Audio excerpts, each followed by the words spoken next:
Hi friends, मैं योगेश महाले आपका मेरे यूट्यूब चैनल पर स्वागत करता हूँ। मैं आपके लिए लेकर आया हूँ एक information video BIS scheme of hallmarking and jewellers presented by Yogesh Mahale, managing director Wiseup accounting and tax solutions private limited, Pune. ये BIS है क्या? BIS यानी ब्यूरो ऑफ इंडियन स्टैंडर्ड, जो काम करता है हॉलमार्किंग के लिए। आप सब लोग जानते ही है कि हॉलमार्किंग एक करंट सीनियर में हॉलमार्किंग एक ऐसा इशू है जिसके बारे में जानकारी रखना हर ज्वेलरी बिजनेसमैन के लिए, कारीगर के लिए और कस्टमर के लिए इसके बारे में जानकारी रखना ज़रूरी है। सबसे पहले जानते हैं कि BIS है क्या। BIS एक गवर्नमेंट का डिपार्टमेंट है, उसका फुल फॉर्म है ब्यूरो ऑफ इंडियन स्टैंडर्ड, जो काम करता है हर किसी चीज़ के क्वालिटी और स्टैंडर्ड मेंटेन करने के लिए। वो काम करता है कंज्यूमर अफेयर्स डिपार्टमेंट के अंडर, और कंज्यूमर अफेयर्स डिपार्टमेंट काम करता है सेंट्रल गवर्नमेंट के अंडर, यानी फर्स्ट सेंट्रल गवर्नमेंट, उसके बाद कंज्यूमर अफेयर्स डिपार्टमेंट और उसके बाद में आता है BIS। BIS stands for bureau of Indian standard. Bureau of Indian standard ये एक नेशनल बॉडी है जो फॉर्म हुई है BIS एक्ट 2016 के अंदर, जो काम करती है standardisation of marking and quality certification, यानी जो चीज़ें बेची जाती है उसके स्टैंडर्डाइजेशन के लिए और उसका क्वालिटी मेंटेन करने के लिए, उसके सर्टिफिकेशन के लिए। उसके बाद में next parties to BIS, parties to hallmarking. उसमें से फर्स्ट पार्टी आती है गवर्नमेंट यानी BIS bureau of Indian standard, जो गवर्नमेंट का एक डिपार्टमेंट है। सेकंड वन आता है असे ऑफिस। आप सब लोग जानते हैं कि कोई ज्वेलरी की जो क्वालिटी है, उसका स्टैंडर्ड है, वो गवर्नमेंट के पास उसका क्वालिटी और स्टैंडर्ड चेक करने के लिए ना टेक्निकल पर्सन है, ना उनको कुछ इस प्रकार का स्पेशलाइज नॉलेज है, इसलिए और उनके पास कुछ उस टाइप की मशीनरी भी नहीं होती। इसलिए हम गवर्नमेंट ये standard quality and standard check करने के लिए अपॉइंट करती है ऐसे ऑफिस, जिसको अपन हॉलमार्किंग सेंटर बोलते हैं। और थर्ड वन वाला है ज्वेलर्स। इसमें ज्वेलर्स, कारीगर सब लोग ये थर्ड वाले पार्ट में आते हैं। अभी अपन ने देखा कि BIS है क्या,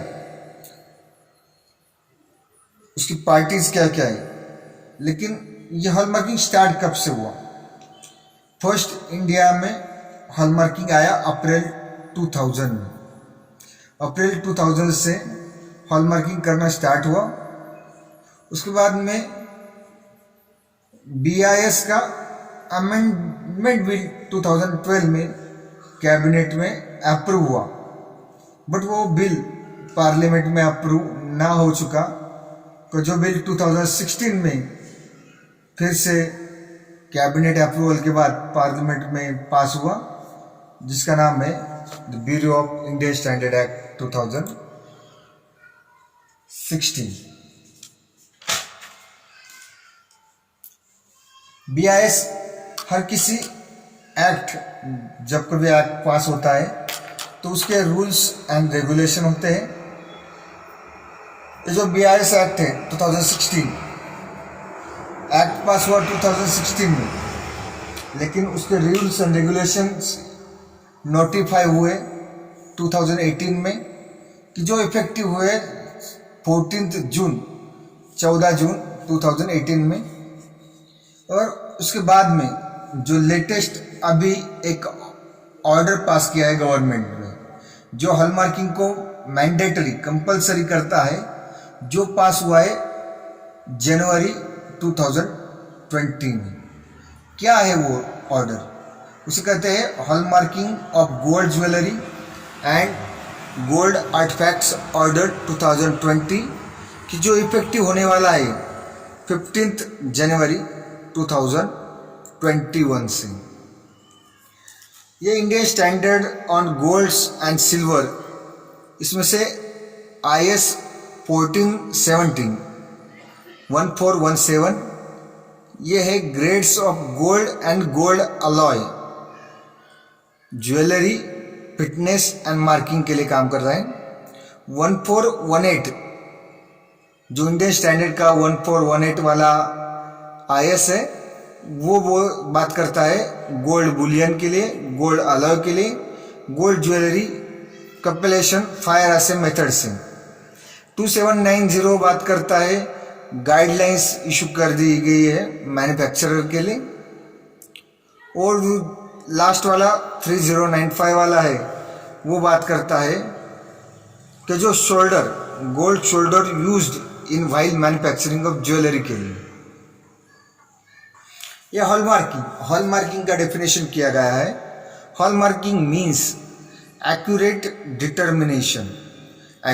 डिटर्मिनेशन मीन्स जानना, एक्यूरेटली चेक करना क्या उस ज्वेलरी आइटम में किस क्वालिटी का गोल्ड है।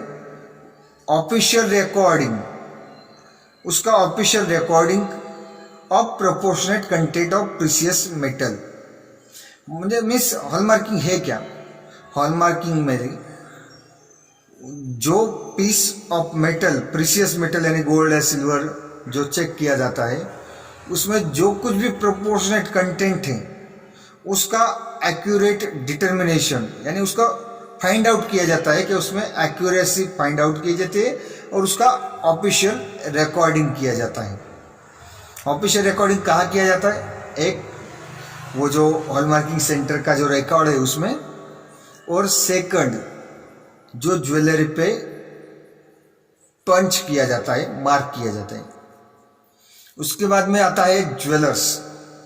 Jeweller means person engaged in the business to get manufactured precious metal article for cell.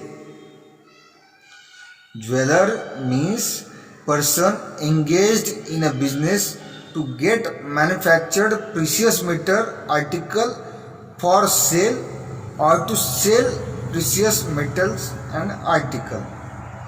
इसमें जानने वाली बात यह है कि पर्सन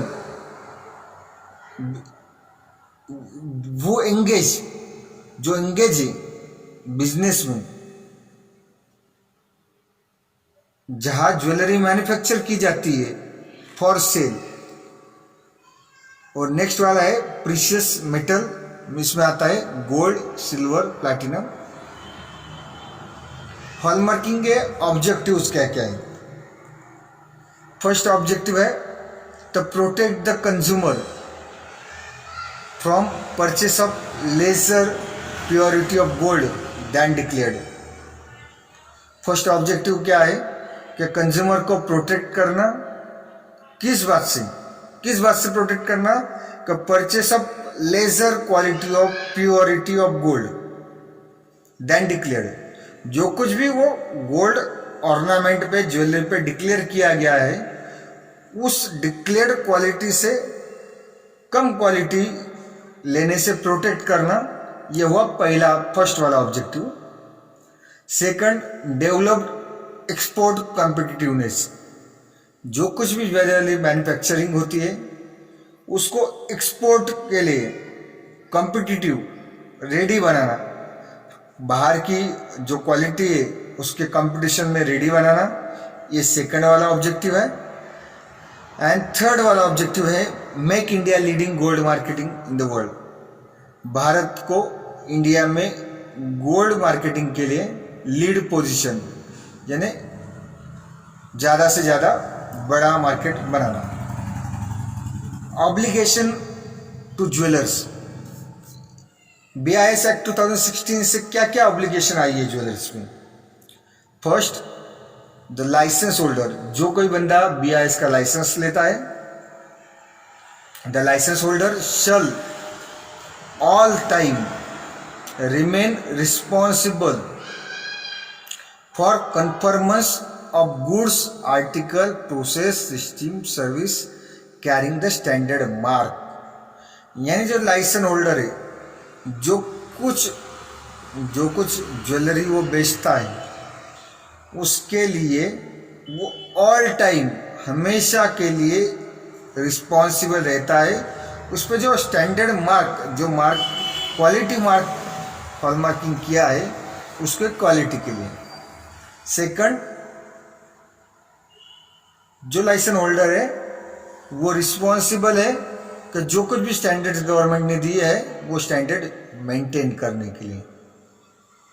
और आखिर में जो करंट एक जिसमें ज़्यादा चर्चा हो रही है अब सब जगह पे, वो जो है जो हॉलमार्किंग को मैंडेटरी करता है वो ऑर्डर है hallmarking of gold jewellery and gold artefacts order 2020 जो इशू हुआ है 15th डे ऑफ जनवरी 2020 पे, लेकिन effective from 15th day of January 2021 में। यानी उन्होंने 15 जनवरी 2020 पे ये ऑर्डर पास किया है और उसके बाद में उसके इफेक्टिव एप्लीकेशन के लिए 1 साल दिया गया है। यह ऑर्डर क्या कहता है? यह ऑर्डर कहता है कि every precious metal of article, precious metal यानी गोल्ड, सिल्वर और जो कुछ भी है वो, every precious metal article of gold shall be sold only by registered jewelers। यानी यहाँ पे स्पेसिफिकली लिखा गया है gold, every precious metal article of gold shall be sold only by registered jewelers through certified sales outlet after fulfillment of terms and condition। इसमें important point क्या है? First, every precious metal article of gold, ये first. कौन sold कर सकता है? Only registered jeweller. Second, third, through certified sales outlet, यानी jewellers registered चाहिए, उसका आउटलेट सर्टिफाइड चाहिए और वो जो कुछ भी टर्म्स एंड कंडीशन है हॉलमार्किंग की वो उसने फुलफिल करनी चाहिए। सेकंड वाला पॉइंट है every precious metal article in above shall bear hallmark under certificate of registration from BIS। यानी जो कोई ज्वेलरी आइटम बेचा जाएगा उस पर हॉलमार्क होना मैंडेटरी है जो BIS ने इशू किया है। लेकिन इस बात के लिए कुछ एक्सेप्शन दिए गए हैं, यानी इन सब चीज़ों पे ये ऑर्डर कंपलसरी हॉलमार्किंग का एप्लीकेबल नहीं होता है। उसमें से फर्स्ट वाला है एक्सपोर्ट, मीन्स गुड्स जो एक्सपोर्ट के लिए बनवाए हैं, जो फॉरेन बायर के स्पेसिफिकेशन के हिसाब से बनवाए गए हैं, वो गुड्स के लिए हॉलमार्किंग का कंपलसरी नहीं है। सेकंड वाला है वेट लेस देन 2 ग्राम, उसमें से है with weight less than 2 gram course of consignment from outs, less than 2 ग्राम का जो कुछ है आइटम बनाया है उसके लिए हॉलमार्किंग कंपलसरी नहीं है।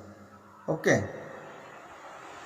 थर्ड वाला है consignment import for hallmarking in the course of consignment from outside India to hallmarking. जो कुछ भी कंसाइनमेंट इंडिया में आता है हॉलमार्किंग करने के लिए उस पर हॉलमार्किंग तो अभी बाद में करेंगे, तो उसके पहले हॉलमार्किंग मैंडेटरी नहीं है। उसके बाद में आता है used as a raw material in industry. जो कुछ भी रॉ मटेरियल यूज किया जाएगा which intended to be use in medical, dental, veterinary, scientific, industrial purpose, उसके लिए जो गोल्ड यूज किया जाएगा उसके लिए हॉलमार्किंग कंपलसरी नहीं है। उसके बाद में लास्ट वाला पॉइंट WIP, वर्किंग प्रोग्रेस। जो कुछ भी आइटम्स जो अभी वर्किंग प्रोग्रेस में हैं, जो अभी एक प्रोसेस में बनाने कंप्लीट होने के प्रोसेस में, उसके लिए हॉलमार्किंग कंपलसरी है। और last but least that is the gold bullion. Gold bullion in any shape और bar, plate, sheet, foil, rod, wire, strip, tube और कॉइन, उसके लिए हॉलमार्किंग कंपलसरी नहीं है। लेकिन ये सब काम करते वक्त ज्वेलर्स को कुछ डिफिकल्टीज फेस की जाती है, उसके बारे में भी चर्चा करेंगे। उसमें से फर्स्ट डिफिकल्टी है risk of handling of jewellery. ये हॉलमार्किंग करते वक्त वो ज्वेलरी हॉलमार्किंग सेंटर में लेके जाओ, वहाँ से वापस लेके आओ, इसमें जो हैंडलिंग रिस्क है वो एक बहुत बड़ा चर्चा का विषय है। Second, versatility of tradition, temperature and design. आप सब लोग जानते ही है भारत एक बहुत बड़ा देश है। कन्याकुमारी से कश्मीर तक विभिन्न प्रकार की ट्रेडिशन से, डिजाइन से, टेम्परेचर है। हर किसी टेम्परेचर में क्वालिटी ऑफ गोल्ड चेंज हो जाती है, यानी टेम्परेचर का असर क्वालिटी ऑफ गोल्ड पे होता है। इसलिए स्टार्ट टू एंड इंडिया में, टोटल कन्याकुमारी से कश्मीर तक पूरे इंडिया में एक क्वालिटी ऑफ गोल्ड थोड़ा सा डिफिकल्ट लग रहा है। थर्ड वाला पॉइंट है लैक ऑफ हॉलमार्किंग सेंटर। जो कुछ भी हॉलमार्किंग सेंटर है वो कम मात्रा में है, कि जो गवर्नमेंट को अभी ये ऑर्डर कंपलसरी हॉलमार्किंग के लिए हर किसी तालुका प्लेस पे हॉलमार्किंग सेंटर होना जरूरी है।